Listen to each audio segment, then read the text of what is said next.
Papa Edo, may binulong kay Hari ng Bulong, Redsin Vlog. Ano ang bulong ni Papa Eds kay Redsin Vlog? Ito ang ating update dito po sa ating channel. Ito ang tagpo kung saan nagkaroon ng feeding. Ito pong Edsy. Sila Papa Eds, Redsin, Dr. Lab, iba pang mga beneficiary. Si Beyonce nasaan?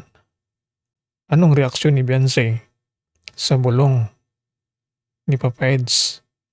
Tinanong ni Dr. Lab, ito po nga si Red Zane tungkol sa kanyang vlog kung saan totoo ba ang mga sinabi. Papa Edo, tinanong kung totoo ang sinabi ni Red Zane sa kanyang live.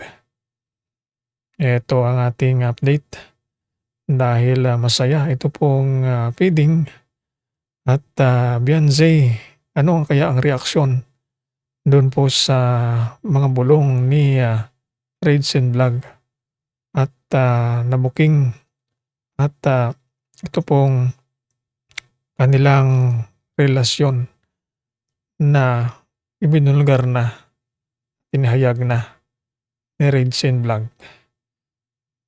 Papa Eds, hindi na may tatanggi at hindi na rin nagkukunwari si Papa Edo.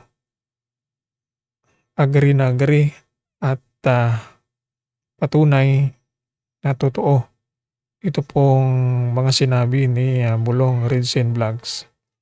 At ito pong si Beyonce hindi na mabibigla kung sakaling sabihin ito ni Redsin dahil sila nga mismo ay nag-usap at nasabi na rin ito ni Beyonce kay Redsin ang tunay na status ng dalawa.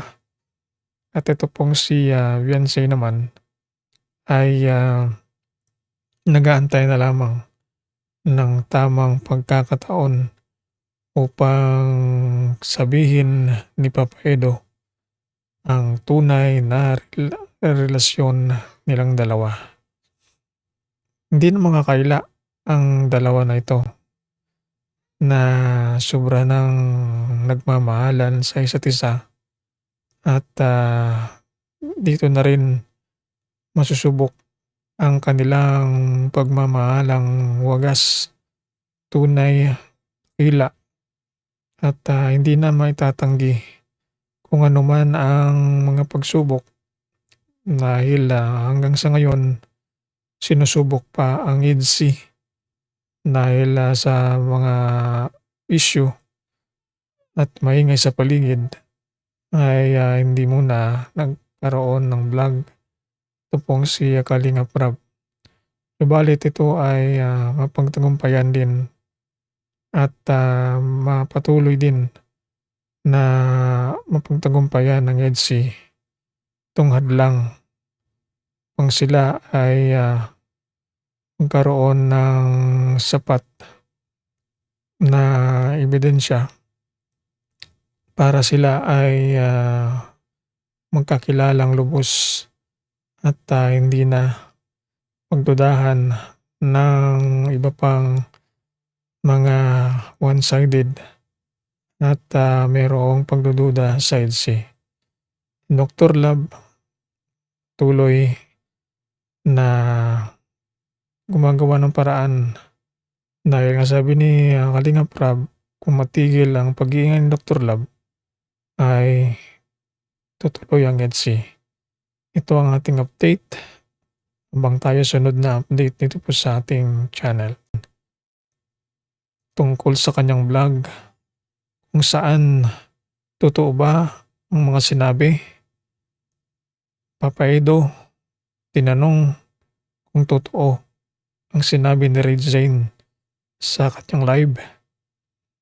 Ito ang ating update dahil masaya ito pong feeding at Beyonce, ano ang kaya ang reaksyon doon po sa mga bulong ni Redsen Vlog at nabuking at ito pong kanilang relasyon na ibinulgar na, inihayag na ni Redsen Vlog. Papa Eds, hindi na maitatanggi at hindi na rin nagkukunwari si Papa Edo.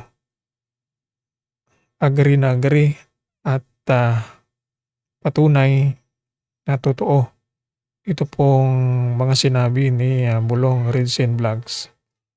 At ito pong si Beyonce hindi na mabibigla kung sakaling sabihin ito ni Redsen dahil sila nga mismo ay nag-usap at nasabi na rin ito ni Beyonce kay Redsen ang tunay na status ng dalawa.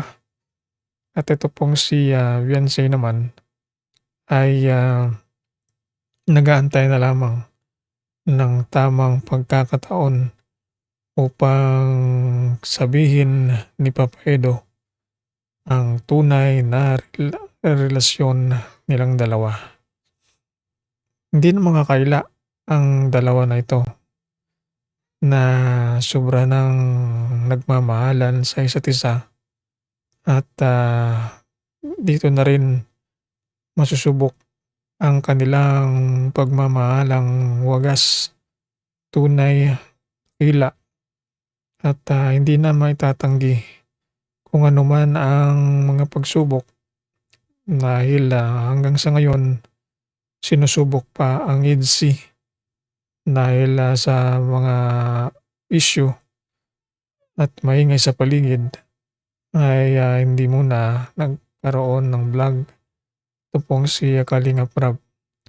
Subalit ito ay mapagtagumpayan din at mapatuloy din na mapagtagumpayan ng EDC itong hadlang kung sila ay magkaroon ng sapat na ebidensya para sila ay magkakilalang lubos at hindi na magdudahan ng iba pang mga one-sided at mayroong pagdududa sa EDC.